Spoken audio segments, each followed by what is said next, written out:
خطوة لو عملتيها في الفسيخ اضمني ان انتي هتاكلي احلى فسيخ، وهيكون احلى من اللي بنشتريه من بره. اولا ده شكل السمكية، بيكون الراس بتاعها مدببة كده، واهم حاجة تكون طازة، والخياشيم بتاعتها حمرا كده زي ما انتوا شايفين.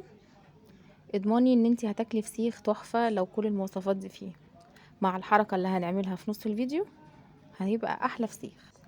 باخد السمكية كده تحت المية الجارية، وبغسلها كويس جدا، وبغسلها من الخياشيم وكل حتة، وبعد كده بصفيها، وبجيب مناديل بحطها جوه الخياشيم كده، لان بيكون لسه فيها دم، وبيكون لسه فيها مية، والمية دي طبعا تفسد الفسيخ.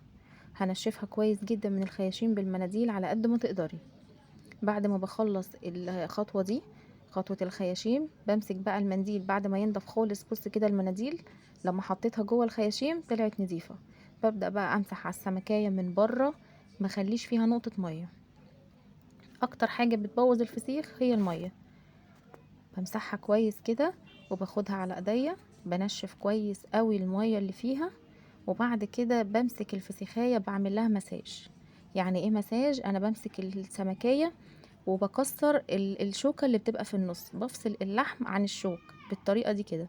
الطريقة دي بتخلي السمك ملحم وبيبقى تحفة تحفة. بخلي الفسيخاية بتبقى معايا لينة خالص، ما بتبقاش جامدة. بمسكها من كل الظهر كده، وبعمل لها مساج قوي جدا. لو ما عملتش الحركة دي بيبقى اللحم بتاعها ناشف. هعمل بقى الكلام ده كله في الكمية اللي عندي. كمان حجم الفسيخ بيفرق قوي قوي في التخليل.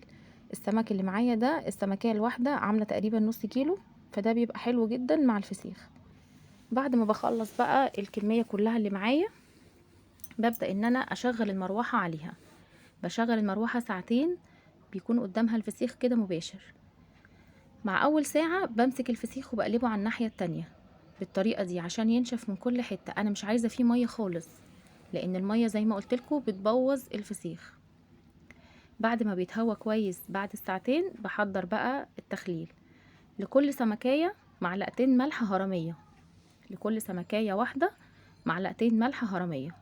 انا معايا 4 سمكات فبحط 8 معالق ملح. الملح اللي هستخدمه هو ملح خشن، ملح بحر او ملح رشيد، اسمه كده، بيتباع ومتوفر جدا عند العطار، بيتباع بالكيلو. تمام. لكل سمكية بقى بحط لها معلقة شطة، بس ما تكونش هرمية قوي زي الملح. انا معايا 4 سمكات فهحط 4 معالق شطة. في ناس بتحط كركم وفي ناس بتحط ورق لورا، لكن انا مع الفسيخ بستكفى بالملح والشطة فقط. بقلب كده الخليط كويس، وبجيب السمك بعد ما تهوى الساعتين قدام المروحة، يكون المية اللي فيه نشفت خالص. بصوا بيكون الجلد بتاعه نشف خالص، والخياشيم نشفت، وكله نشف من كل المية.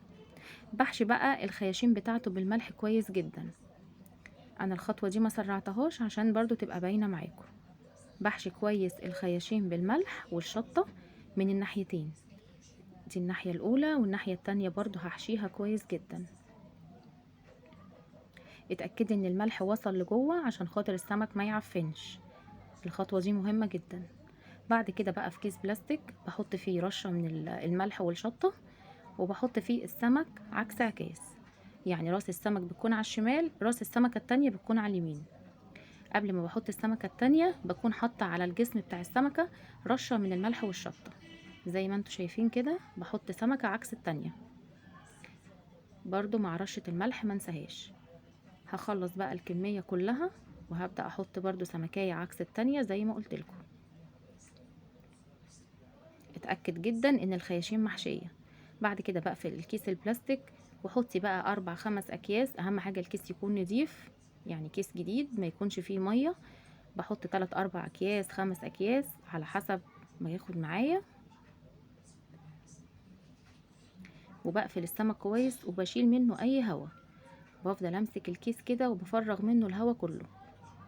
بعد ما بخلص مرحلة الاكياس البيضة بحطه في اكياس سودا، برضو الكيس يكون نضيف وما يكونش فيه نقطة مية. تمام كده. السمك بقى بيقعد قد ايه؟ بيقعد 8 ايام او 9 ايام. يعني النهارده 28/4، انا هفتح عليه ان شاء الله يوم 6/5. هفتحه معاكم بفيديو برضو وهوريكم يبقى عامل ازاي. تمام كده. خلاص انا كيسته كويس. هحطه بقى في مكان مظلم. انا المكان اللي بشيل فيه الفسيخ بيكون الدرج بتاع البوتاجاز. طبعا اكون متأكدة ان انا ما شغلش الفرن اثناء فترة التخليل. بس كده.